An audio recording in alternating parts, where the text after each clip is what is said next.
At it again, and we've got something very important to talk about today in regards to New Mexico.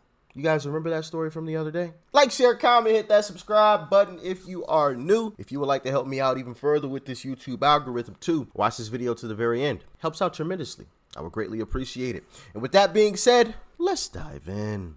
Now, I've got a few clips here. For those that don't remember, this is what was happening in New Mexico. Check out this clip. Yes. This is the governor of New Mexico, by the way. All the examples you cited are crimes. Kids shooting at other kids, shooting from cars. So what's the value of the civil order? Why not just do better law enforcement? Both. The value of the order is that it gives me three things. One, it says it's a statewide issue and it's a message to everyone to start leveraging their resources and arresting people. Two, the jurisdictions come at this, including with the DOJ restrictions, differently, without the leveraging and the additional resources, arresting, and where do they go? We got to make sure that everyone is bumping up their services. It's a message to the Metropolitan Detention Center. It's a message to the HMOs. You better figure out treatment. We have been sort of stalled out, to your point. This order basically says, stop stalling out, and to your point, just arrest everyone. Well, I also have to have the ability, I can't arrest everyone. There are literally too many people to arrest. Well, this would allow us, if someone's got a concealed carry permit in Albuquerque walking down a public street, they're not going to get arrested. I can make the point that maybe they should be. And this is the point. I'm willing to do anything and everything. And that is the problem. That's why you shouldn't be in office. There's something called a constitution. And yeah, she tried to subvert it. She tried, but within a shred of evidence-based effort.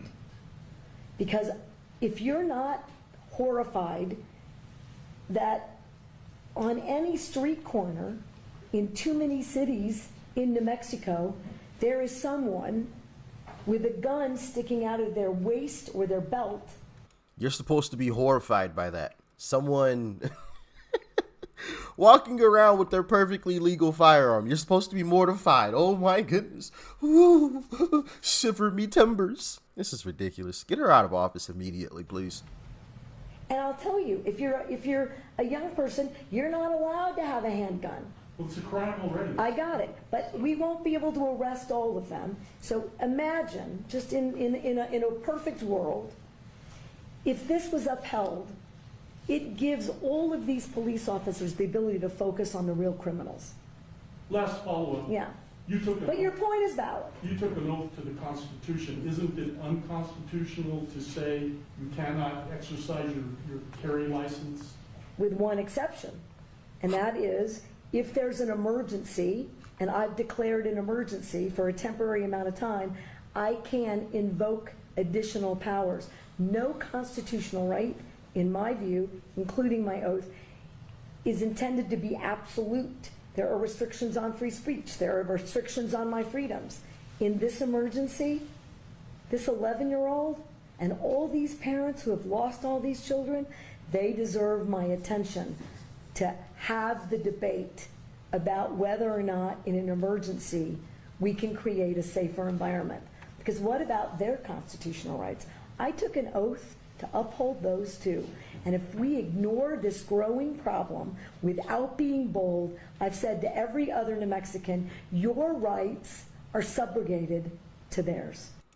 Be bold and arrest criminals and throw away the key.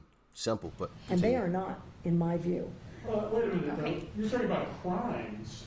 There are already laws against the crimes, so how are their rights? I got it, but again, if I'm unsafe, who's standing up for that right? If this climate is so out of control, somebody should do something. I'm doing as much as I know to do. Madam Governor, do you really think that criminals are going to hear this message and not carry a gun in Albuquerque on the streets for 30 days? No. I mean, that's all you need to hear right there. Like, are you kidding me? Do you really think criminals are going to hear this and just not carry a gun on the streets? No. Well, what is the point of this? I'll tell you what the point is. To slowly usher in the end of the Second Amendment. You guys remember we checked out a video with Jordan Peterson. This was a while back. This was like last year at some point. And he basically, I don't remember exactly the way he worded it, but he basically said the way that things usually happen is they'll push, right? They'll push us, and as soon as we start to push back, they'll back off. They'll back off. Then they'll push a little bit further. As soon as we start to push back, they'll back off. Then they'll push a little bit further, and so on until in the end there's nothing left, and they've pushed us over the edge. I think that's what that moment was. She knew that was a stupid idea. She admitted it right there at the end. Criminals aren't going to abide by that. So now you have all of the law-abiding citizens walking around unprotected, and she considers that safe or more safe than the previous situation. Make that one make sense, please. But we have an update because, yeah, the Second Amendment still stands, baby. Let me be clear. I hold my standards high, and I do not or never will hedge on what is right. And I take my oath seriously. In reference to concealed carry and open carry, the Bernalillo County Sheriff's Office will not enforce this segment of the order. While I understand the urgency, the temporary ban challenges the foundations of our Constitution, but most importantly, it is unconstitutional. My oath was to protect the Constitution, and that is what I will do. The governor made it clear in her press conference. She knew we as law enforcement did not agree with the order, and as a result, this was solely her decision. Other than this ban being unconstitutional, here are other reasons why I will not enforce the order. One, what many forget, is I have enough violence here in Bernalillo County. I do not want to have political violence towards my deputies or here in Bernalillo County. My job is to keep the peace and to make sure that the citizens of Bernalillo County are safe, and I do not believe that this order will help me do so. Now, that's a very interesting point that he made there. He said, I don't want any political violence. Now, I'm not advocating for violence, right? I'm not saying that violence should be the answer because, obviously, violence is a very terrible thing. It's very interesting that he put that in there, though, because it goes to show that when you stand up for your rights, it matters. He proved it right there. That was one of the reasons as to why he's not going to enforce this, because he doesn't want to see anything happen further when he's already got other problems. Now you've got these political issues and people, who legally, own a firearm are going to be super angry now. And now they're going to be, causing issues and things of that nature. So whenever this stuff goes down, make sure your voice is heard. I'm not saying be violent. That's not what I'm advocating for. Make some phone calls. Call their office every single day. Leave a voicemail if you have to. Call every day. Make sure they know, no, this better not happen. Politicians, so on, right? Give them a call. This stuff matters. We see the left do it all the time. And what happens? They get their way. So, hey, there you go. You got proof. Get it done.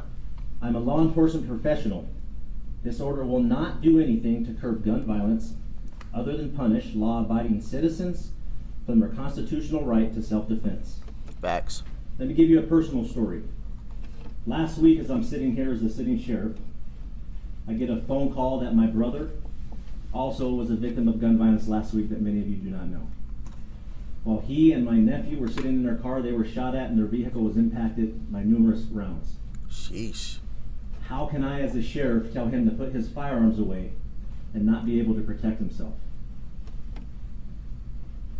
I have a fact for you. Criminals do not follow the law or a public health order. Never seen it, we will never see criminals follow the law. Once again, this only punishes law-abiding citizens. Facts.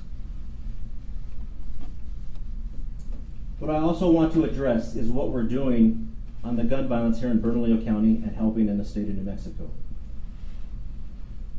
It is quite irritating for me to see how this 30-day ban completely overshadowed the robust conversations that we had with the governor in the office on what we are going to do to curb gun violence and for people to stop being victims.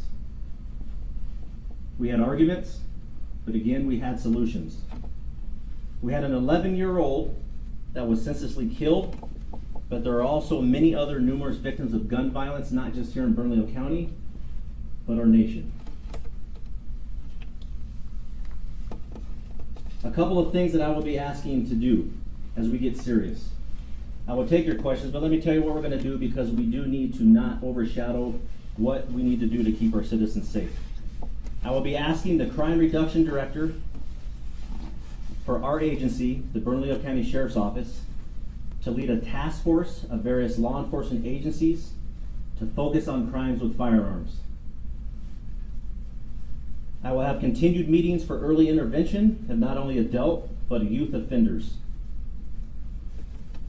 I am respectfully requesting, as an elected official, to please consider a special session to specifically address crime, not just in Bernalillo County, but for the state of New Mexico. We need to look at solutions to address violent crimes involving juveniles with firearms, adults with firearms, pretrial release, harsh state penalties for violent crimes, which also involve a firearm. See, and I wanted y'all to hear that, because that is a better way to go about things, other than trying to violate people's Second Amendment right to keep and bear arms. It literally says shall not be infringed. What about that is confusing? Shall not be infringed is pretty self-explanatory. At least I thought, maybe I'm a bozo though. I don't know. Y'all let me know in the comment section, okay? If I am, just give me the red nose, okay? Yeah, man, this stuff is absolutely insane, and we cannot allow that to happen. And the people of Albuquerque came out in force. Check it out. Crime is riddled, and all we want to do is protect our families, our friends, our communities. I've gone on 2 combat tours with the Marine Corps and fought on the front lines. I've done 11 trips as an independent contractor. She thinks she has the right to take away my freedom to protect my community. I don't think so. This will not stand. We will not comply.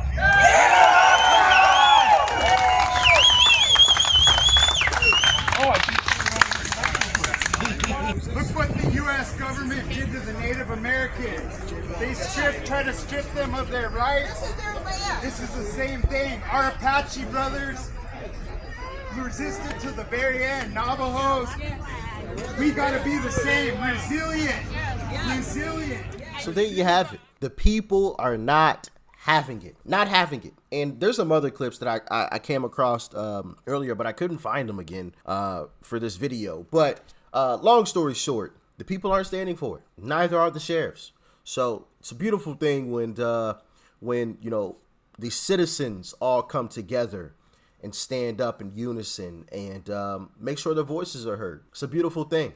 Now, also one thing to point out, because the left would like us to believe otherwise, is the people made sure their voices were heard and they didn't get violent. Can you say that about the left? Because the left always likes to bring up J6. Oh my goodness, this and that and blah, blah, blah. They twist, turn it upside down, shake it. Like they've milked J6 for everything it had. Everything. But they refuse to talk about all of the violent protests that they've had.